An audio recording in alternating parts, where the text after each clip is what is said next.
Are we predicting the future? Is that a mass scale, or are we creating? Yeah. Yeah, there's always that conundrum. It presents itself in science fiction from the 40s and all the way up to where we are now. Yeah. And I frequently thought about it. At some level, we must be co-creators, yes.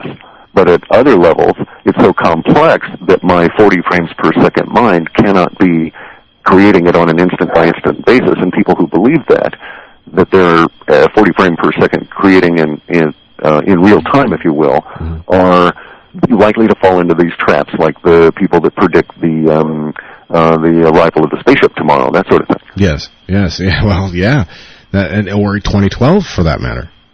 Yes. Yeah, but there's some subtle differences there that suggest that is certainly an issue arising outside of our ability to control. Humans don't control circumstances. Yes. The only thing we can really control is our attitude to it. Yes. And there's a whole lot of stuff going on in the solar system.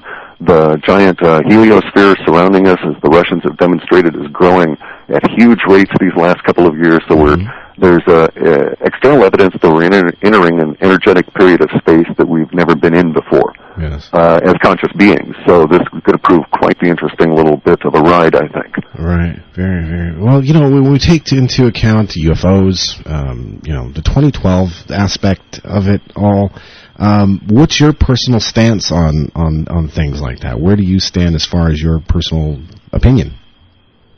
Well, see, there's the rub. I try not to believe anything, because as a linguist, I recognize that the word believe means I wish this, whatever, to be true. Yes. And it goes down to a root level that I don't wish to explore reality with. I don't want to see reality through my own projections. I want it to reveal itself to me. Yes. And this is basically the tenet of such thinkers as the Complete Reality School of Taoism and the Patanjali yogis. You just want to see what it is and deal with it as a mature adult, if you will. And so there's some things I know evidentiary that suggest we're in for a time of radical changes. And for instance, your recent experience with this truck may be an example of that. And if you'll think about it, invite yourself to examine the idea of what we call sync winks, or synchronistic winks from universe in your life. And that was one of them. It gave you a wink, and that little wink was this instant bit of knowledge, a little flash of a scene that appeared within a few seconds, or maybe a minute at most, of actually receiving that. Now start thinking about and observing, and you'll find that as we go forward in time, you're going to start getting more and more and more of those. I have personally experienced an increase in telepathic response and projection with those around me that I'm in association with frequently. And a lot of my fellows are also saying this. And I do meditation and so on, and I know my meditation levels have really increased in the last 6 to 8 months, as have these telepathic instances, including with people that would not normally be aware of the telepathy component of their life, or the psychic component. Yeah. So I believe that, or I don't believe, I find that there's evidence to suggest that a premise can be made that this energetic area of space that we're in is indeed increasing vibrations that we can pick up and respond to and use at this current point to at least increase the novelty of what's going on with things. Well, when that happened for me, right after it happened, the immediate thing that I did is I paid attention to what time it was.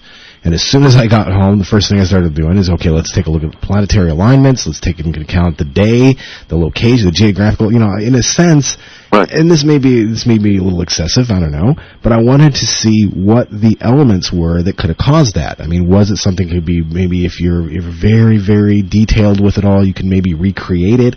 I don't know. That's instantly where I go. So, if this is the case, if we are moving into a, well, actually, let me back up.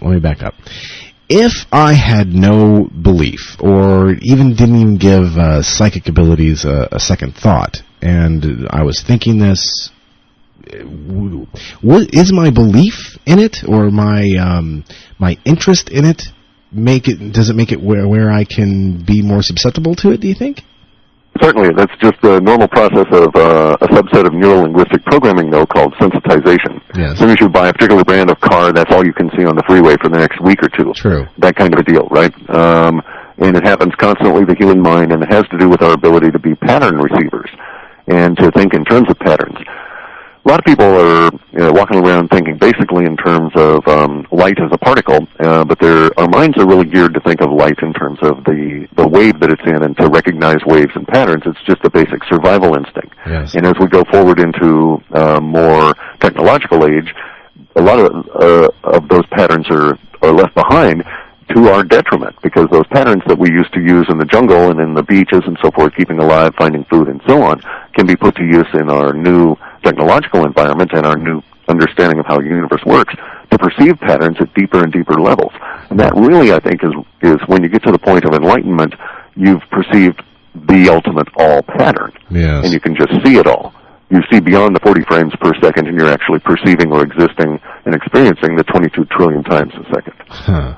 Very interesting. All right, we're at the bottom of the hour. Got to jump out, take a quick break here, and well, it's very, it's on two levels. It's really exciting. It's really exciting to think that us as a species may be entering an age. We talk about this little aspects of our DNA that scientists have no idea what this little bit of DNA does, that has resisted mutation throughout human history, and they don't understand why. They don't know what it does. They don't understand how it has resisted mutation compared to the rest of our DNA. And as we get closer to this 2012 thing, could it be possible that this DNA could be activated to it? We don't know. We'll talk about that a little bit when we return. Stick around, everybody. It's Paranormal Radio. I'm your host, Captain Jack, and we'll be back right after the bottom of the hour news. Stick around. And we're going to get back to it here. Cliff, welcome back. I'm still here. Wow. I'm sitting here and I'm looking at an email that says, "Hey Jack, could you ask your guest if there is any evidence whatsoever that the October 14th UFO sighting over Alabama is going to come to pass?" No, we find, see, here's the thing. We don't count words, but we're aware of the conscious memes that are floating around there, the thought viruses that are out and about on the internet. Yes. Because they come up we do have a process of discarding most of the words we actually pick up, because any conscious expression of this kind of stuff, we don't really want to get. We're after the subconscious or the collective archetype. But the stuff we have around it suggests that it will not. Simply because the nature of the source.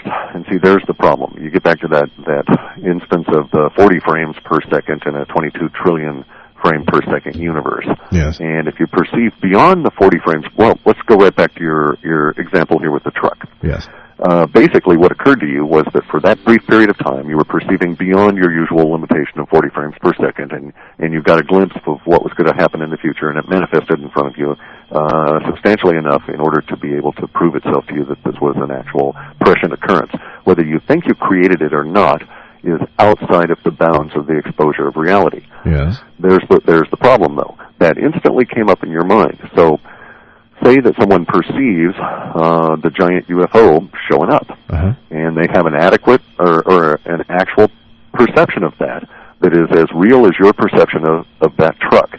Only they cannot effectively, within time, know where that setting is going to be. So the mind instantly starts intruding and throwing things around. It wants to assist. It's a nasty little critter, a terrible, terrible master, but a semi-decent slave if you get it under control. But a lot of people that are perceiving beyond 40 frames per second are having trouble getting their mind under control. And so, boom, there you go, a date's attached. Prophecy is made. People get whipped up, and nothing happens. Yes. If you got if we're thinking about the 40 frames per second, if two people are focused on the same thing, wouldn't that increase it to 80 frames per second? And thus, no, it doesn't work that way. No, it's like being in a movie theater. Okay. If everybody in the movie theater is perceiving the same thing, it's still being shown at 40 frames per second. There's limitations on the hardware. Bear in mind that your wetware, if we will, the actual brain, eyes, and all of this kind of thing in spinal and so on, is all composed of the same non-material substance that you're attempting to perceive. So it gets into this very tricky thing that leads you quickly into the very depths of Zen and Buddhism and all these kind of meditation traditions and the actual technologies involved. Right. And it's very difficult to go beyond that 40 frames per second. Now, what it does do is this. The two people or more people focusing on the same subject may not increase the frames per second rate of anybody's perception, but they may solidify the amount of energy that goes into the manifestation there. So, in other words, it's kind of a weird way of looking, a very complex way of looking at the old question of if a tree falls in the woods and no one's around, is there a sound? Yes. Okay, now imagine it at a much higher level where we're saying if the powers that be threw a false flag operation and blew a big hole in the desert in Utah and none of us knew about it, would we care?